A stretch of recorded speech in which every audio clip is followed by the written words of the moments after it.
guys, and welcome to my first video. By popular demand on my Instagram account, I'm doing a walk around and start the Enstrom 480B.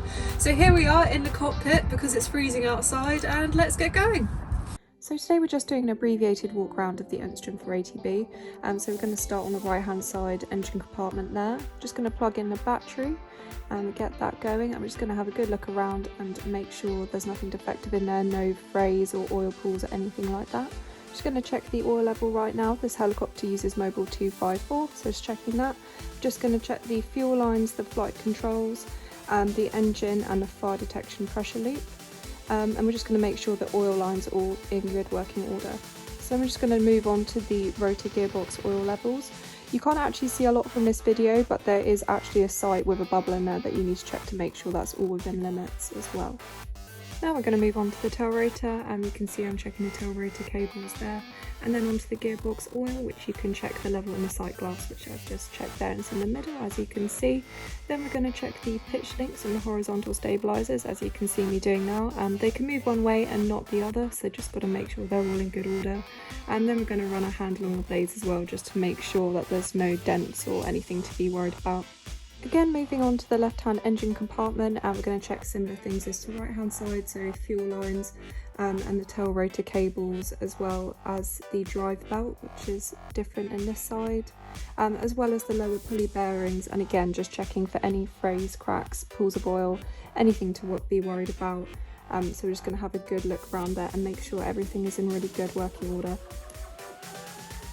So now we're going to turn on the battery and just make sure that the strobes will work properly, and just have a walk around and just make sure that they're all functioning really well. So you see me walk around the back in a minute. I know you can't see any strobes actually on there, but I promise you they are actually on, and we're having a good check. So then we're going to go and put the nav lights on as well, and I've just paused it there so you can see vaguely that they are actually on and in good order.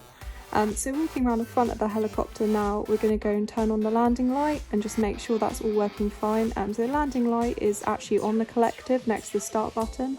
So we're just going to walk around there and check that's all on before turning that off and then turning off the battery. Next we have the main rotor head, and we're going to check the oil levels in the dampeners, which you can see there. We're also going to check the pitch link similar to on the tail rotor as well. Okay, so I'm just going to do a dummy start now for you guys. When I actually start the helicopter, you won't be able to see my hand, so I'm just going to run through this now for you. As you can see on the screen, we've got the collective, which is where the start is operated from. That black band in the middle where my left hand is the throttle, and on the front of the collective, my right hand will operate the start button. So first what we're going to do is just check the travel of the throttle. So we're going to go fully open, back to idle, and then push in the button and pull towards to fully close the throttle. If you're going to go for a start, you must check that the TOT temperature is below 150 to start. And what you're going to do then is push in the start button, hold your finger on a button, wait for 14% N1, and then you're going to crack the throttle open to idle. This then introduces the fuel, which will make the TOT temperature shoot rapidly up to around 810 degrees. What you're going to do is just keep your finger on that start button until 58% N1 is achieved, and then the TOT temperature should come back down to around 600 degrees. Once the N1 is sustained and the TOT temperature is decreased, you can then remove your hands and the start is complete. For a normal start, the start button must be kept pressed until 58% N1 is achieved. However, if the pilot experiences a hot start with the TOT likely to exceed 810 degrees for more than a few seconds, the throttle must be closed quickly whilst keeping the start button pressed until the TOT is under control. Failure to keep the start button pressed could easily see the TOT exceed 1000 degrees, which could be very expensive.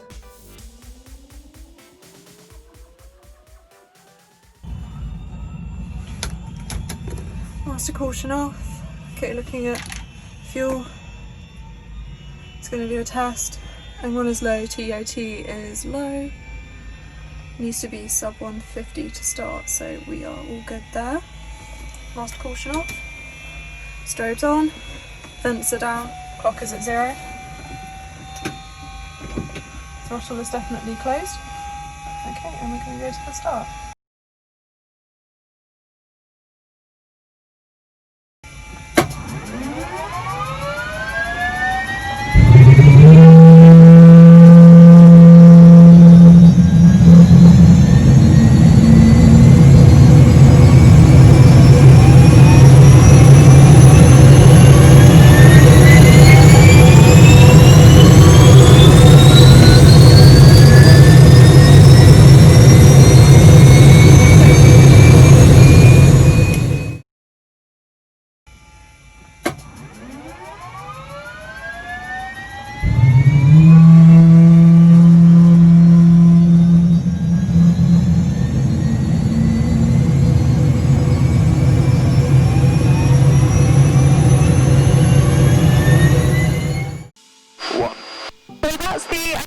480B started. Thank you guys for watching my first video. Hopefully there'll be more to come, especially when we can fly.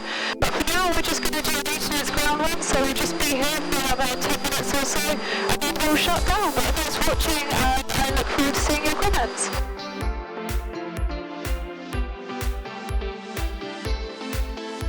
Right, we can shut down now. Let's do it.